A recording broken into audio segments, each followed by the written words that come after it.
Why is this is a much more pertinent question, and I'm quite excited to answer this. So there's a little bit of a thread going on from Dr. Doji out there, and I responded yesterday. My good friend and uh, Chris Moyer, who's taught me a lot in this game and taught me a lot about deploying the Hedgeye process and learning from Keith, et cetera, et cetera. Anyway, not about Love Fest with Chris Moore, but shout out to my boy over in the UK.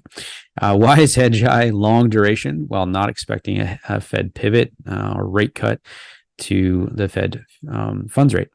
So again, I think the doctor here is just a little confused as to why would we be long of duration, but consider that we keep that the Fed would keep rates higher for longer. And the real answer here is just that recession risk is the key, right? So recession risk is rising. There's potential here that we're going to see that throughout the earnings season. It's already transpiring with a number of companies. A small subset of companies. There are 8, I believe. Yeah, 8.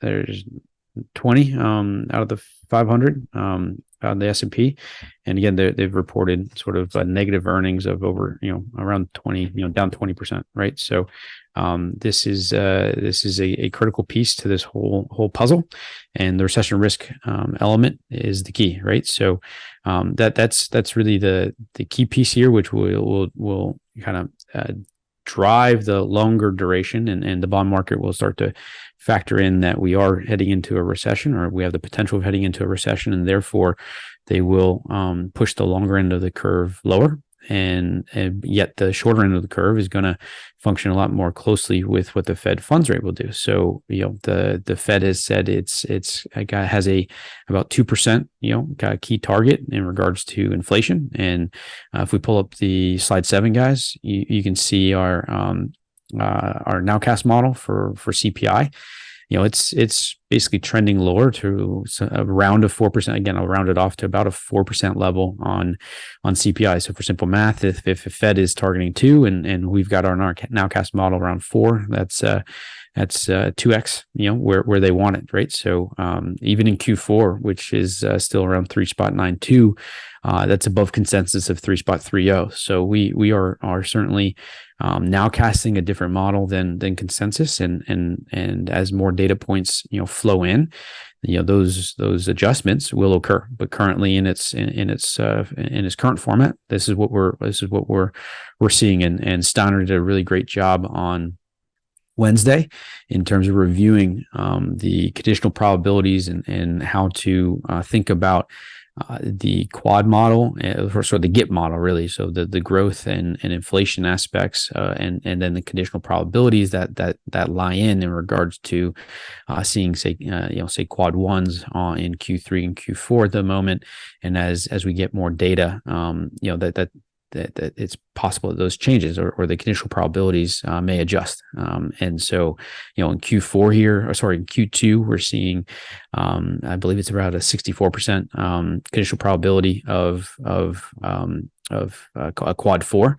So that's a high conditional probability. And then, so again, I'd encourage you to go take a look at or rewatch the macro show from Wednesday, where Steiner really dives through this. I won't repeat everything there, but in Q3 and Q4, it's a bit of a coin flip across the board, give or take about, kind of anywhere from say 25 to 25-ish to 30% conditional probabilities within each quad factor actually at the moment. So just want to kind of keep that in mind and share that, right? So, but again, the Fed is trying to battle inflation, and this is the big thing.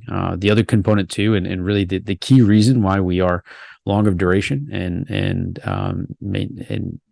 not so of the shorter end of the curve is the vast signal, right? So that at the end of the day, that's really what drives our portfolio construction and where we go hunt. And with the 2-year currently signaling having a neutral trend signal, and both the 10 and 30-year with bearish trends, that's a key component here. So it's and again, I'd say try to keep it simple. I know I certainly do. It helps me block out the noise and kind of focus on executing when and where I need to. So try to keep it as simple as possible. I will say that the doc did come back with kind of a follow-up. So if we go to slide 8 there, guys, a hawkish Fed and a bearish 20-year yield means an even more inverted yield curve, which is already at record levels. I agree with the signals to go long TLT, but it's because I'm expecting a dovish Fed pivot, which is short-term bullish, long-term bearish for stocks. So really the question is, what about the inverted yield curve? So again, I'm just going to go back and rely on the vast signal and what it's saying today. So if you look at the yield curve in regards to, let's just say hypothetically, both the 10-year and the 2-year go to the top end of the risk range. So that yield curve would then expand to a negative 0.67 basis points. If they both went to the low end of the risk range today, based on the immediate term probabilities of those risk ranges, you get a negative 0.50 basis point inverted yield curve. So again, this is just, I prefer to keep it simple and towards the math. Doc, I respectfully would say that, the market doesn't really care what you think, and certainly doesn't care what I think. It doesn't care what Keith thinks. And it doesn't care what anybody here at Hedgeye thinks. And it doesn't care what anybody within Hedgeye Nation thinks. The market will do what it does, and we have to play the game that we're in. And right now, the game is, and at least that's what the signal is telling us, is that the 2 years is neutral, which is really a signal for a wait and watch environment, and just see what it does, right? See what it does. But the interesting thing is that if the 10-year goes to the low end of the risk range, and which would really symbolize an increase in regards to sentiment or expectation or market positioning, I guess is probably a better way of putting it. If the 10-year goes to the low end of the risk range and therefore really starts to confirm the recession risk is rising, while the 2-year goes to the top end of the risk range, which would reflect perhaps a Fed rate hike or continued language around the Fed fighting inflation and trying to get down to that 2%. The inflation down to their 2% number. You could see an inverted yield curve of negative 0.97%, so 97 basis points.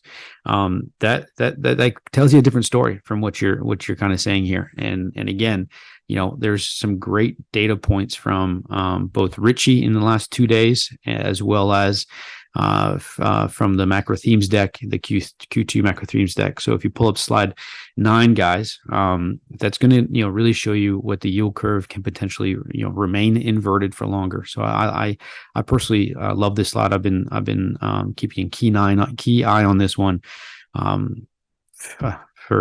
a while, for a long time. And what I'll say, or really kind of where I want your eyes to go focus on, is the last time we kind of, were sort of battling a similar-ish type environment, which was in the early 80s. So kind of late 70s going into the early 80s.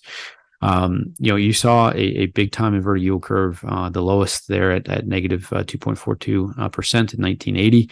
And then you'll notice that it did pop, right? So it went back, that yield curve did steepen and went back up towards a positive 100 basis points.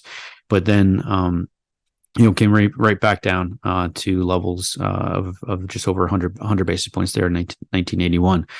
So you could, again, I'm not saying history will repeat itself, but it does often rhyme. So you could see, these triggers, and even before that, if you kind of look, it's kind of hard to see on the screen, but just before it put in that new low, it did go from there you go, kind of popped up there, and then immediately kind of went back down and put in that fresh that all-time low. So what are we going to see? I don't know. All I know is that the risk range and the math, the probabilistic math, says that you could see the 10-year at the low end of the risk range and the 2-year at the top end of the risk range, and you'd get a negative 97 basis point inverted yield curve. That's not even as bad as we got just a couple weeks ago now, or a month ago or so, where we were over 100, right? So again, this is all very probabilistic. And the other component too, and one that I would encourage you to do is keep an eye on that 1-year forward curve. So if we go to slide 10, you've got the 10-2s OIS 1 year forward. So that is, again, almost back to back to kind of break even there.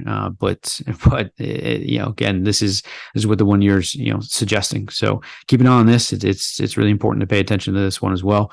And, Richie, certainly it often comes out in the morning shift to Macro Pro and stuff like that, but I'll make sure to be flagging it as I see kind of important shifts and that kind of thing. The other thing too, just to kind of go back to the doctor's point, or question or commentary, and again, I'd encourage you to go read that thread. The arena is a great place to go exchange ideas and exchange. I'm not like trying to call out the doc. He's but at the same time, I mean, here's the data, and maybe this time isn't different. Every cycle is every cycle is different, right? So this is where the signal trumps the quad, and but our nowcast model has a pretty high probabilistic delivery, right, in terms of actually delivering the outcome that we're expecting.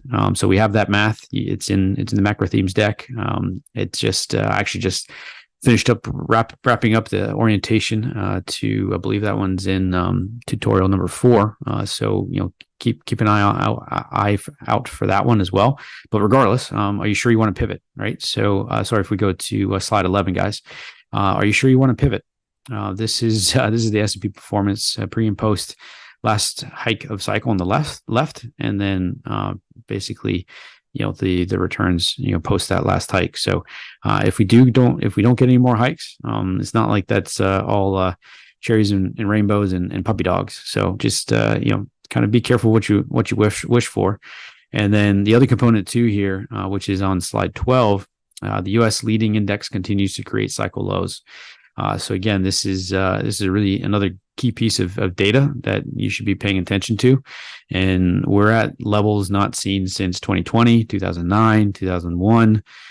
So again, these cycles are all different, right? And what performs well and or what outperforms and underperforms will change, but that's where the back tests help us, right? The quads help us understand, kind of, narrow down the scope of where to go hunt. And then the signal helps us understand where to go and when to execute on that piece of inventory.